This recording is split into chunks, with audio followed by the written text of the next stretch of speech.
안녕하세요. 두 번째 발표를 맡은 사회복지학과 19학번 김혜빈이라고 합니다. 저는 다양성과 솔리드에 대해서 이야기를 해보려고 하는데, 이 이야기를 하기 전에 이제 간단하게 이 이야기가 왜 나와야 되는지, 물론 아까 백장님이 흐름을 설명을 해주셨지만, 이거를 좀 한 번 더 짚고 넘어가 보도록 하겠습니다. 제가 이거를 공부하면서 느꼈던 거는 이 다양성과 솔리드라는 개념이 객체 지향이라는 걸 좀 이해하는 데 좀 더 도움을 주고, 그리고 이 객체 지향을 잘 할 수 있도록 하기 위해서 좀 알고 넘어가야 되는 개념이라고 이해를 했습니다. 그래서 일단 객체 지향에 대해서 간단하게 이제 짚고 넘어가려고 하는데요. 객체 지향은 우리 되게 많이 들어보셨다시피 프로그램을 명령어의 목록이 아니라 이제 객체라는 독립된 단위로 파악하는 방식입니다.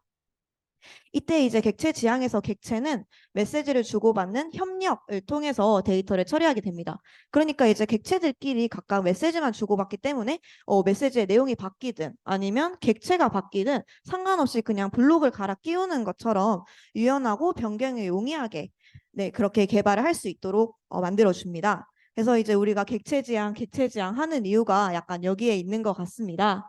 이렇게 우리가 이러한 특성을 가지기 때문에 객체 지향이라는 개념이 이러한 방법론이 우리가 개발을 할 때 우리에게 가장 좀 익숙하고 유명한 개념이 아닐까 생각이 듭니다. 그래서 이러한 객체 지향의 특성의 좀 핵심이 다양성이라고 할 수 있겠는데요.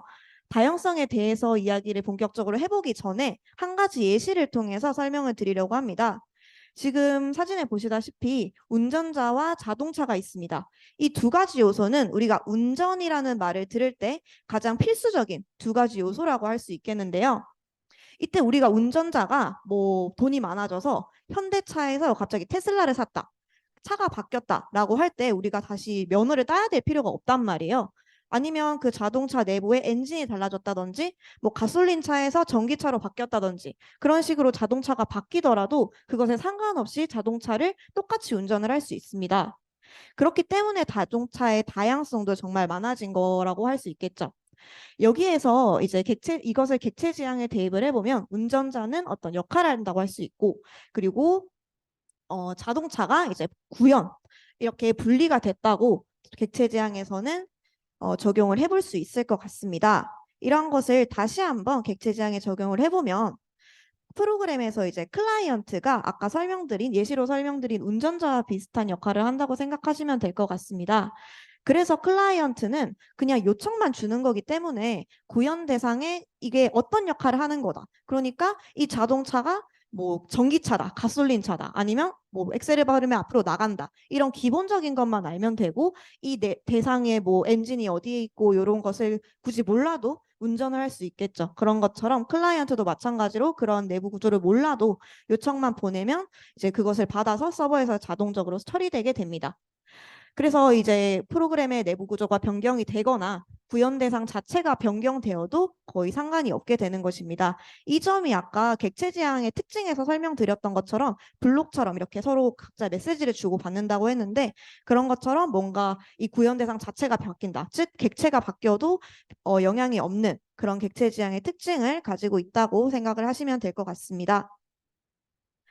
그런데 아까 이제 다양성에서는 역할과 구현을 분리해서 이제 개발을 한다고 말씀드렸는데요. 이 둘 중에 이게 두 개의 경중을 좀 따져보자면 역할이 조금 더 중요하다고 할 수 있습니다. 우리도 보통 사람의 어떤 것을 좀 평가를 할 때 누가 무엇을 했는지보다는 어떤 일을 했는지에 조금 더 중점을 두고 무엇인가를 판단하는 경향이 있잖아요.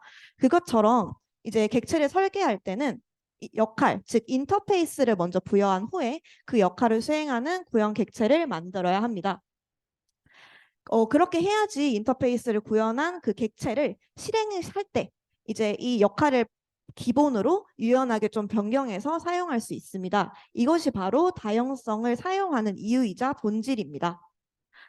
그런데 이제 여기에서 인터페이스를 먼저 구현을 한다고 했잖아요. 왜냐하면 어떤 역할을 하고 그 역할을 부여받아서 실행을 하는 것이 구현 객체이기 때문에 그렇게 되면 인터페이스를 먼저 구현하는 게 물론 좋을 수도 있지만 이제 주의를 하셔야 하는 점이 있습니다.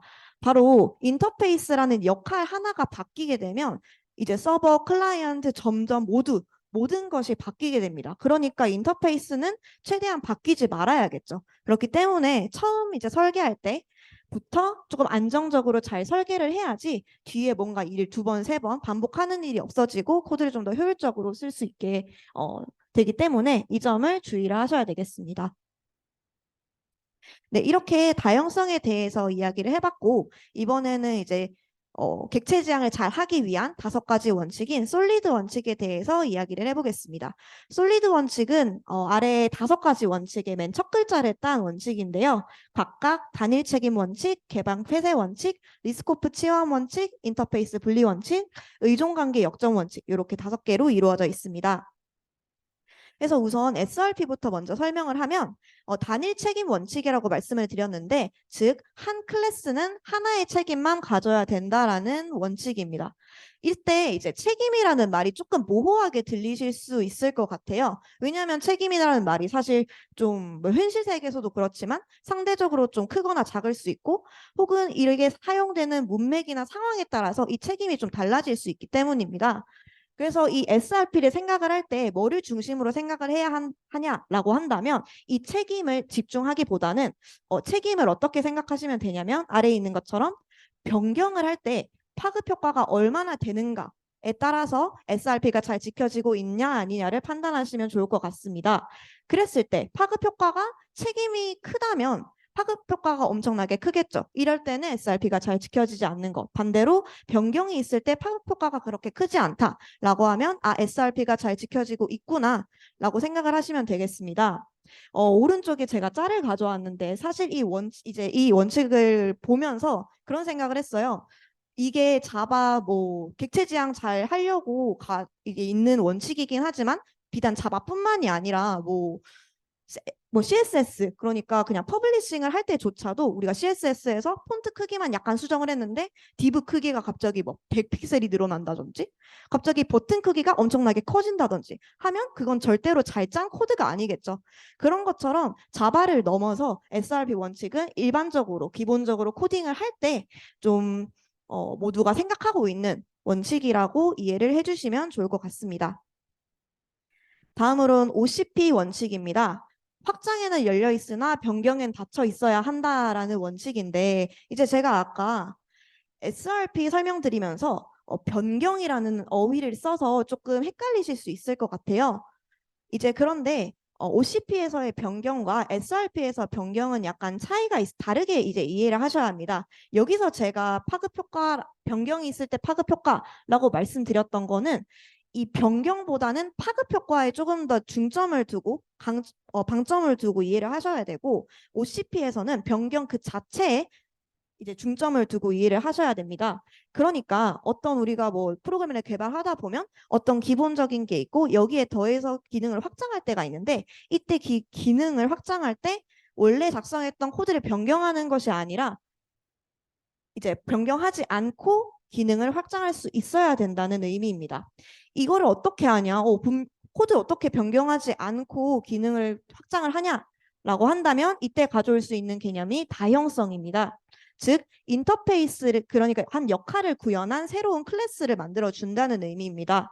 그렇게 되면 기존 코드, 기존 역할은 그대로 유지한 채로 그 역할을 받아서 조금 더 확장된 새로운 기능을 만들 수 있게 되는 겁니다. 사실 새로운 클래스를 만든다는 거는 기존 클래스를 수정한다는 의미가 아니잖아요.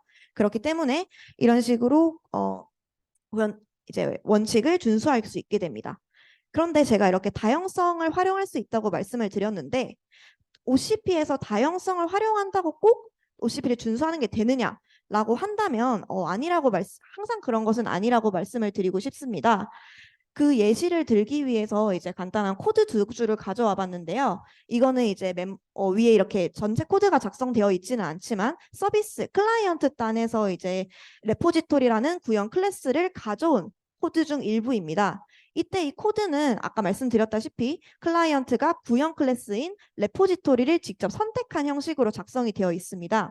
이랬을 때 클라이언트 코드인 서비스를 이 코드를 뭔가 기능을 수정을 해야 된다. 좀 확장을 해야 된다. 라고 했을 때 위에 원래 메모리 멤버 레포지토리라고 했던 것을 구형 클래스를 다시 새로 생성하는 방식이 방식으로 지금 구현이 되어 있는데 이렇게 되면 구현 객체를 변경하기 위해서 클라이언트 자체를 변경해야 한다는 것입니다.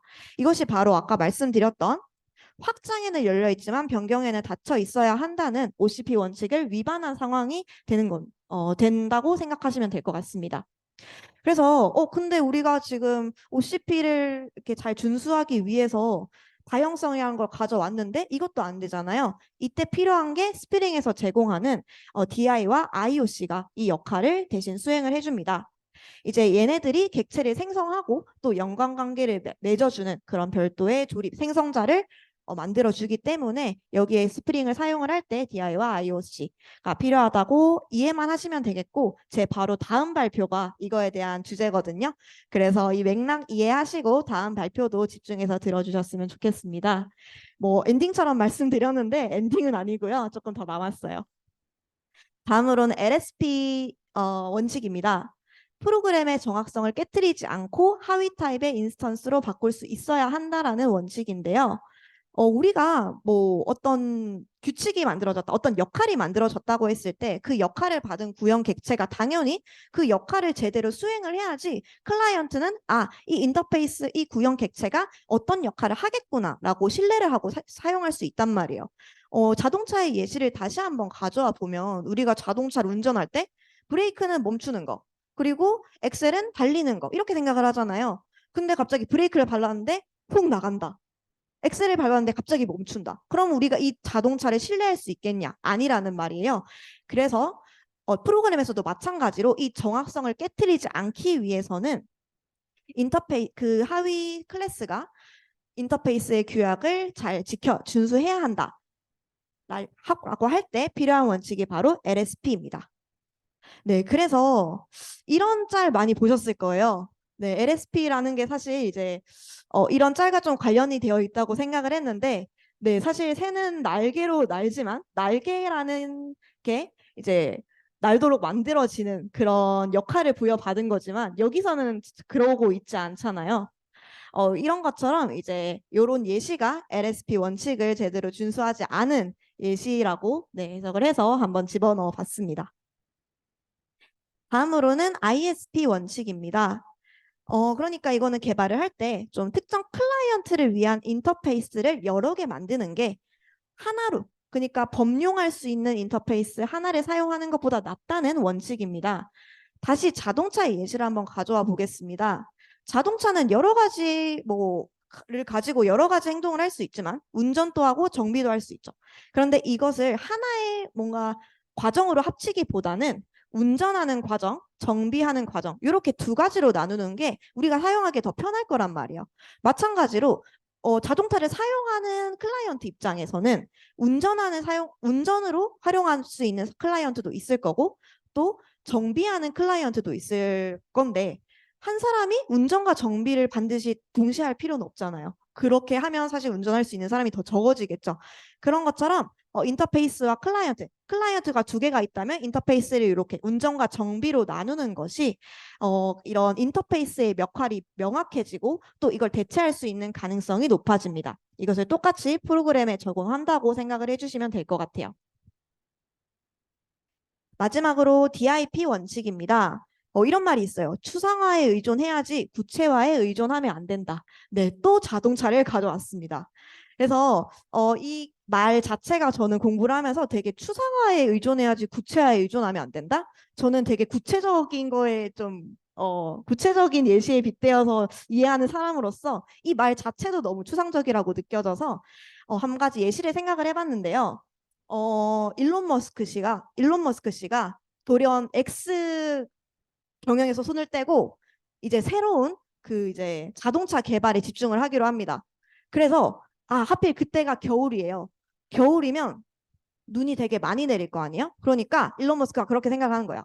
우리는 이제부터 겨울에 특화된 자동차를 만들겠습니다. 그러니까 설계를 할 때 스노우 타이어만 낄 수 있는 자동차를 만들어 봅시다. 라고 해서 이렇게 설계를 하고 개발을 하고 생성까지 했어요. 그래서 겨울에 무사히 그게 나와서 사람들이 잘 타고 다녔는데 사용자들이 잘 타고 다녔는데 뭐 미국도 그렇겠지만 우리나라도 마찬가지로 봄은 오잖아요. 이제 눈이 녹고 따뜻해진단 말이에요. 그러니까 더 이상 스노우 타이어가 필요 없어지게 됩니다. 그래서 이 자동차 테슬라를 산 사람들이 테스라를 산 사람들이 정비소에 가서 저 이거 스노우 타이어 일반 타이어로 바꾸려고요. 라고 하고 정비사에게 요청을 드리는데 정비사가 이렇게 말해요. 아, 이거 스노우 타이어밖에 못 끼워서 이거 하시려면 이것도 바꿔야 되고 이것도 바꿔야 되고 자동차 이것도 바꿔야 돼서 한 1,000만 원 정도 나오네요. 라고 하게 됩니다. 즉, 프로그램에서도 마찬가지로 구체 클래스에 의존을 해서 거기에 맞춰서 개발을 하게 되면 어떤 뭐 나중에 기능상 어떤 변경이 필요할 때 그것보다 상위 인터페이스, 즉 어떤 역할을 부여해줘야 되는 역할인 인터페이스의 자체에도 변화가 있게 되고 또 심지어는 클라이언트 자체도 변할 수 있게 됩니다.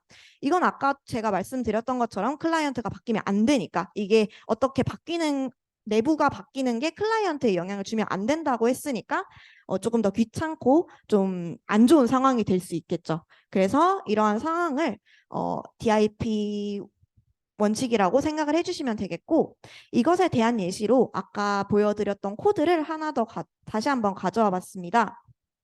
아까 코드에서는요, 그 이제 클라이언트 단에서 new라는 것을 통해서 레포지토리 객체, 즉 구체 클래스를 생성을 합니다. 그렇게 되면 구체 클래스를 여기서 생성을 하게 되면 인터페이스, 즉 역할뿐만이 아니라 이런 구형 클래스, 구체 클래스에도 의존하게 되기 때문에 DIP를 위반하는 코드라고 할 수 있겠습니다. 네, 그래서 지금까지 다형성과 솔리드 원칙에 대해서 이제 이야기를 쭉 해봤는데, 지금 제가 말씀드렸던 것을 간단히 정리를 해보면요. 일단 객체 지향에 있어서 핵심은 다형성이다. 다형성의 본질은 역할과 구현을 분리하는 것이었고, 그리고 이제 솔리드 원칙을 얘기하면서 솔리드 원칙을 준수함으로써 얻을 수 있는 게 확장 가능한 설계, 또 클라이언트에 영향을 주지 않으면서 변경을 할 수 있고 안정적으로 인터페이스를 설계할 수 있다는 내용이었습니다. 요렇게 아까 처음부터 객체 지향과 솔리드 그리고 다형성 이렇게 조금 연관이 되게 잘 어우러질 수 있도록 설명을 하려고 노력을 했는데 제 이런 노력이 잘 전달됐기를 바라면서 발표를 마치겠습니다. 감사합니다.